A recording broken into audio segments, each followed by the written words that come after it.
Today we just kind of want to go over and give you guys a good overview of the transition from TABE 9-10 to a TABE 11 and 12, what that entails and how that might impact you guys. So the first thing to go over are maybe some TABE 11 and 12 highlights for those of you who might not be familiar. TABE 11 and 12 is DRC, Data Recognition Corporation's new adult education assessment. DRC purchased CTB from McGraw-Hill probably 2 or 3 years ago now. So the TABE 11 and 12 is fully aligned to the college and career readiness standards. So that brings our adult education assessment in line with K-12 standards, which is a requirement of WIOA, and also the GED, and then what we're focusing on in the classroom as far as preparing our students for college, careers, high school equivalency. So I think this is a very positive thing. You know, having 9 and 10 has been great, but it's nice to move to something that will finally align with all of the other initiatives that we're working on. There's only one form of TABE 11 and 12 currently. TABE 9 and 10, there's the survey and the complete battery. TABE 11 and 12 condenses those into one form, the length of which is somewhere in between the current survey and the current complete battery. Currently, the maximum amount of test time is about 2.5 hours. I know that might be significantly longer than some of you are used to. Don't panic. One, DRC, CTB are looking at potentially reducing that time. 2, this is the maximum allotted time students have to take the exam. I think that will probably find that very few students take advantage of the full test time. So while it might have an impact here and there, I don't foresee it being a large one. There is only one math test as opposed to the 2 we currently have under 9 and 10, which is easy if you have to re-administer math assessments, or if you have to explain different scores to students. I think consolidating that makes things much simpler. There's a longer locator. We've talked to DRC about this. With TABE 7 and 8, the locator was very long. Complaints from the field were that it was too long and it kind of tore into instructional time. So for 9 and 10, they shortened the locator, and now we have the situation where we have a pretty high percentage of out of range or invalid scores.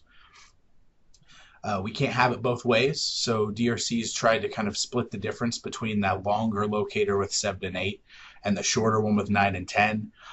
It should be about 40-45 minutes. While the locator may be longer, the result will be that we will have fewer retests because of out of range scores. We don't currently know what the out of range scores are. DRC is still getting that information out to us, but we will have that before we transition.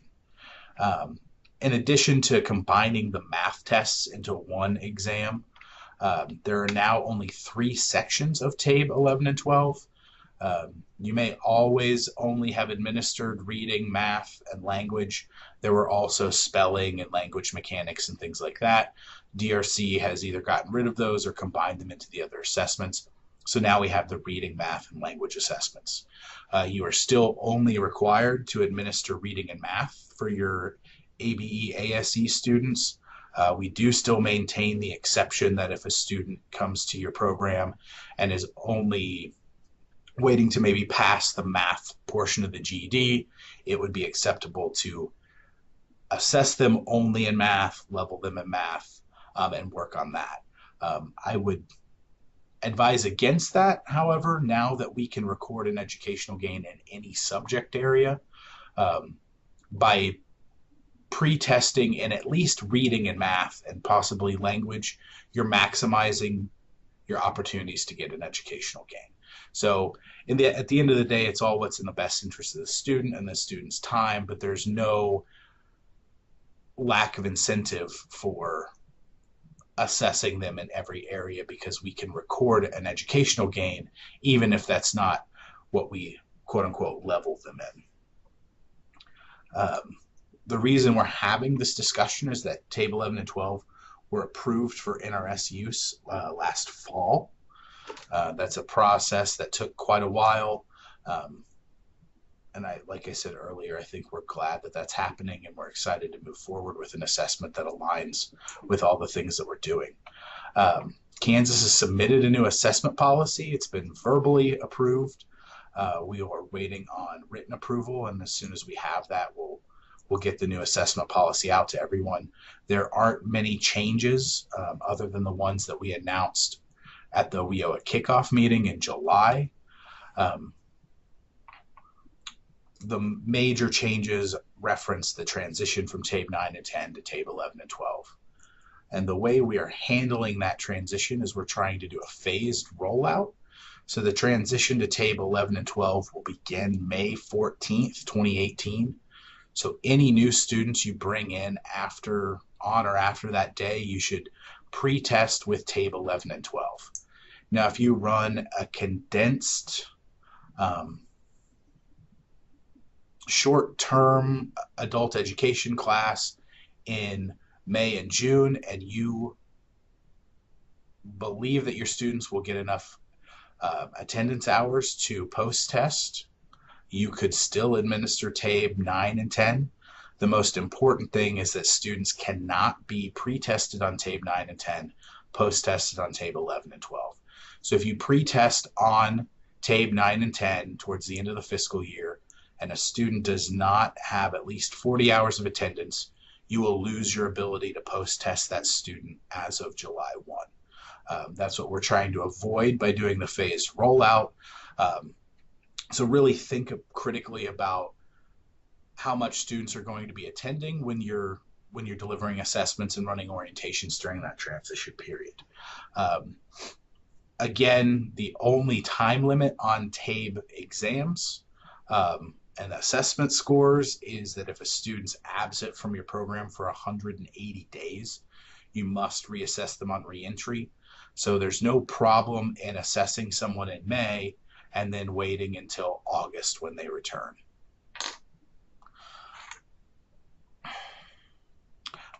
So the transition period begins May 14th, 2018. As of July 1, 2018, TABE 11 and 12 will be the sole ABE ASE assessment for Kansas. We will not run TABE 9 and 10 concurrently for a year. The only concurrence is that we will be transitioning students during this fiscal year, but we will not run both assessments in the same fiscal year. We think that's a little bit messy, and because we have performance-based funding, it might create some inequity between the two assessments. So again, can't reiterate enough, students must be pre and post tested using the same assessment. So again, think about how many instructional hours a student will get towards the end of the year.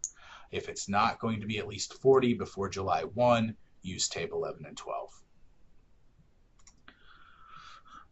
So this slide just kind of gives you an idea of the approvals. This is in the assessment policy. So for pre-testing, TABE 9 and 10 is good until 5/14. That should be 2018.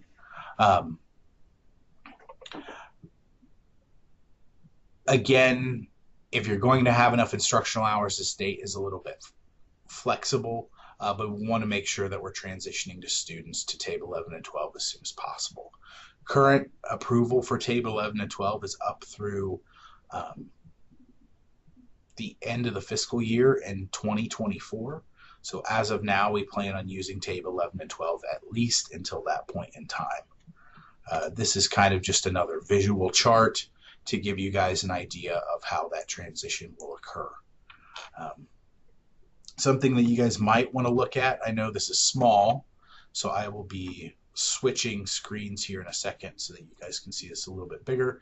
These are the TABE test benchmarks. So the TABE test scale scores are changing. We still have the same levels. So under TABE 9 and 10, we had LEMDA.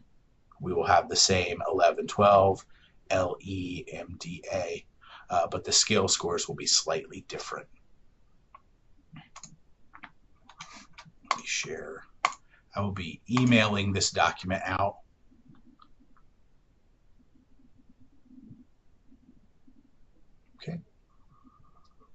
So what I put together is I used what NRS had released for all the assessments, and I have put a side by side of the test benchmarks for TABE 9 and 10, TABE 11 and 12, so that you'll be able to see the differences in scale score. We're going to be updating our test table to account for TABE 11 and 12, and we'll make sure Pablo can continue automatically calculating the educational gains. Now, we still have not made the changes so that Pablo will calculate the gain in any area. Those are on our to-do list that our data team is currently working through. But Pablo will account for the new tests both in this fiscal year and subsequent fiscal years. So this is just an easier way to see what I had in the PowerPoint. I will email this out later today so that everyone can have it. And then, like I said earlier, once we have the invalid test score ranges, we will send those out. Yep, it's coming back.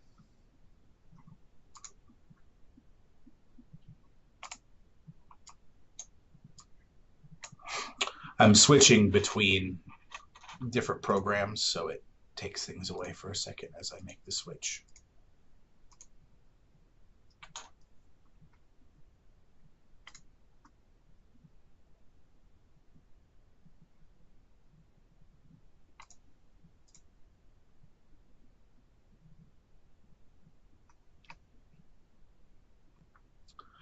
So Diane is asking, should we TABE test in all three areas to have the best chance of a gain? Currently, we only do R and M.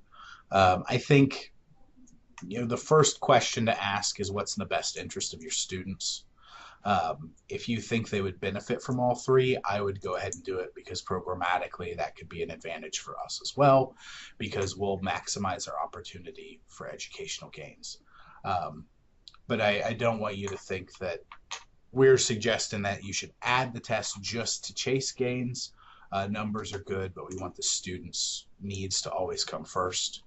But that being said, if you have the time and the students are willing, I would go ahead and administer that third language test. So currently we have a requirement that individuals who administer the TABE assessment go through training. DRC will have trainings available. They are not available yet. We're going to be working through that. There are a lot of things DRC has indicated they will make available at KBOR, which is in 2 weeks. So when we get that information, we'll disseminate that to you. But there will be Brain Shark videos and trainings that will be similar to what we did when we transitioned from CASAS to TABE 9 and 10. I would recommend that you and your staff review the documentation at tabetest.com.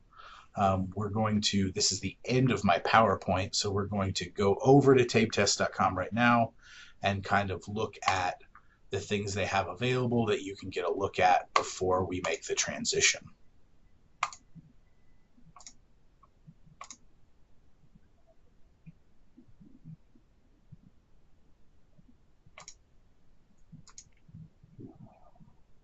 Okay, that should be coming up right now.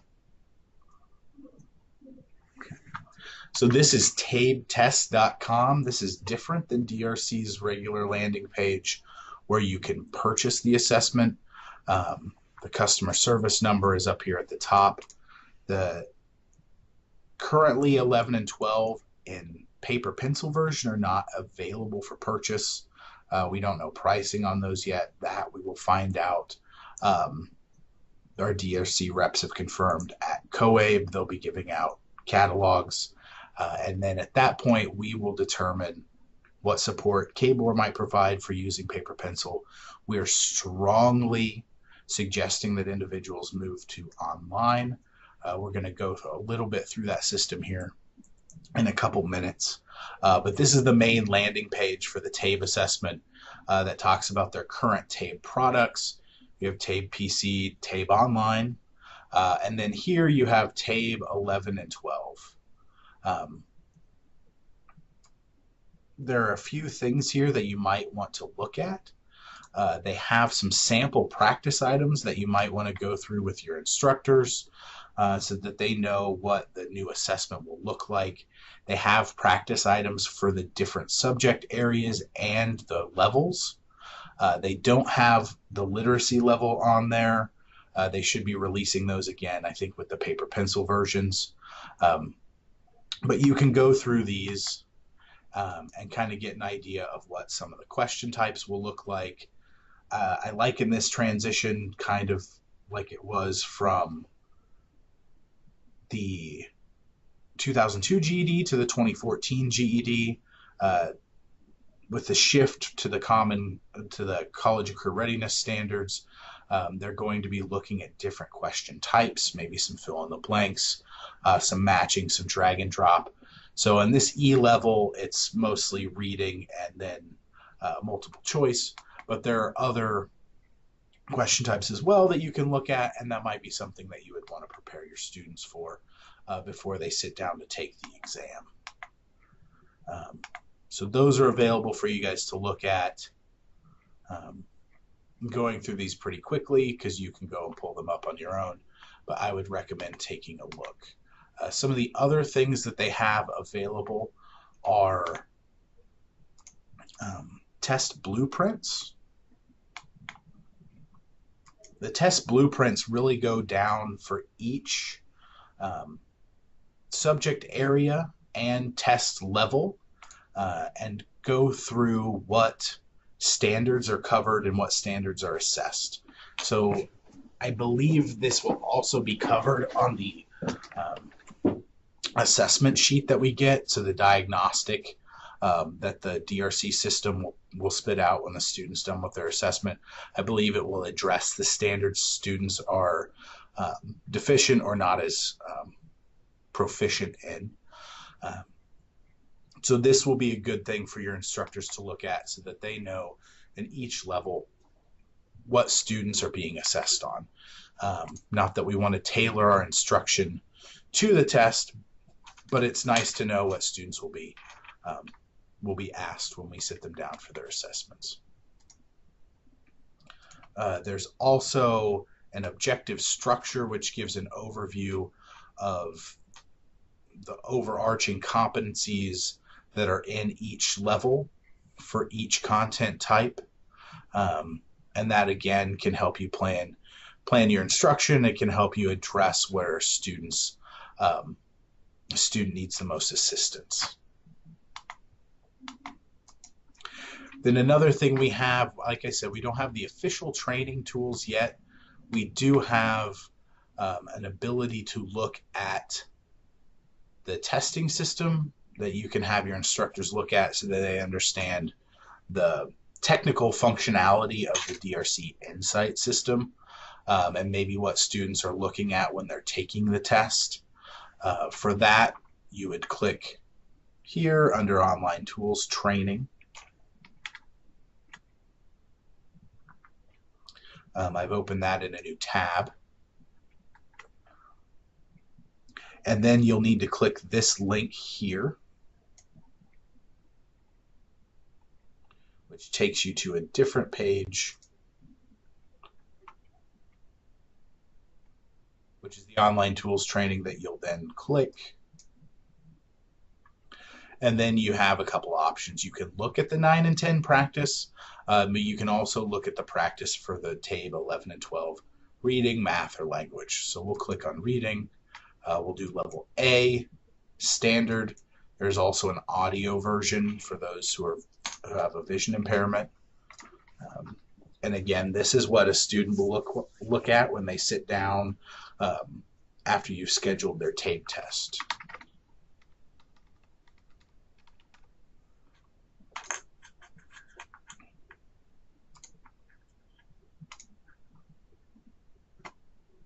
Continue. This is the test we have available. Again, the thing I can most liken this to is maybe the 2014 GED.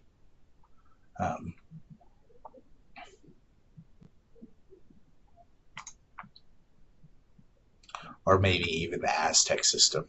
But this is the functionality of the assessment system itself. You can go through and you can try the different questions, see if you get the answers right.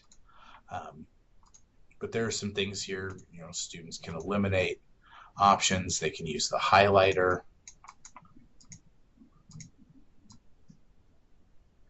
On different things, there's a magnifier. Or they can also do sticky notes. So again, you can just kind of show this to your instructors. This isn't the full-fledged training, but this is something that we might be able to use to familiarize our staff and our instructors with what the student's looking at when they are doing the assessment.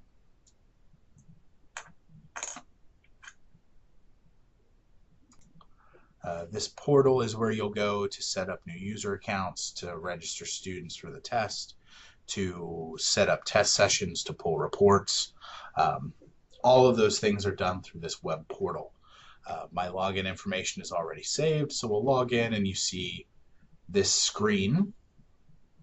And then you'll have to click this All Applications in the top left, which will pull up a list of your options. General information, user management, student management, test management, teacher management, student group management, central office, and report delivery. General information, I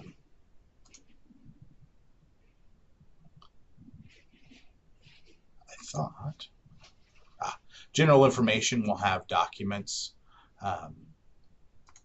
such as manuals, training manuals that you guys can look at. I would encourage you to look through those. We won't go through all of them now. Some of them I've sent out before, but if you're looking for guides, this is the place to go under general information.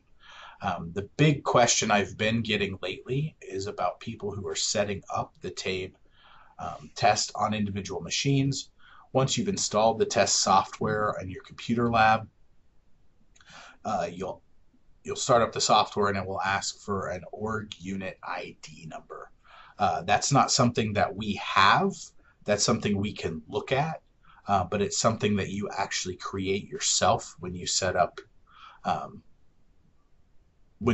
your site in the DRC system. So to do that, you would go All Applications over to Central Office, which is almost the last one on the right.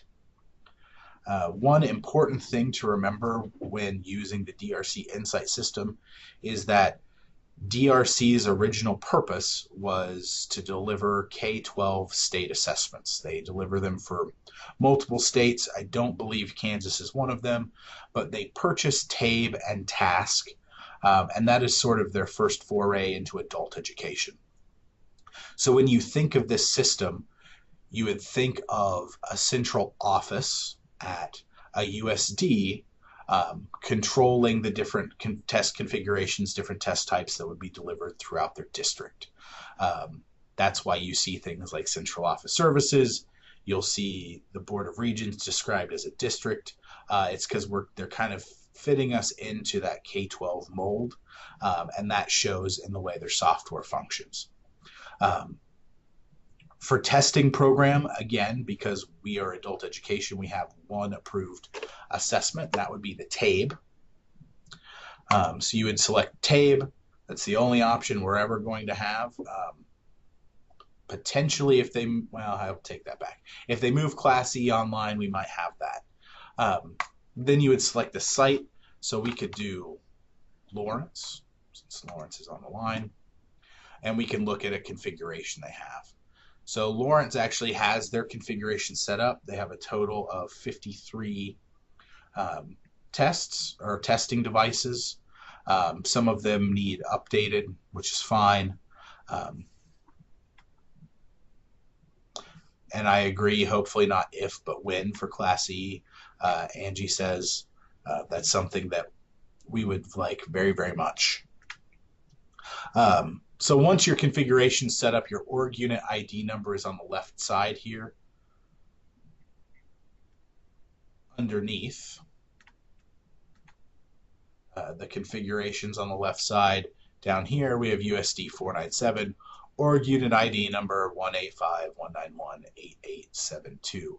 That will never change, again, until we get TABE Class E. There won't be any reason for an adult education site to have more than one configuration. Once you set one up, it's there. You don't need to update it. You don't need to change it. Think of someone. If you do need assistance in setting yours up, we can go through the process here, adding a new configuration. I'm not going to finish the process. It's fairly easy. You type the configuration name, hit enable auto updates, ignore the proxy host and proxy path. Then you would click next. You select your testing program and your site.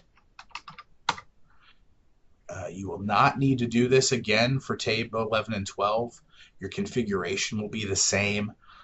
When we go live on May 14th, TABE 11 and 12 will appear in your the test session scheduling section of the Insight portal. And then as of July 1, TABE 9 and 10 will disappear. So all that will be handled through the scheduling, and the test types are done in the test session. That's a good question. So you'd select add location.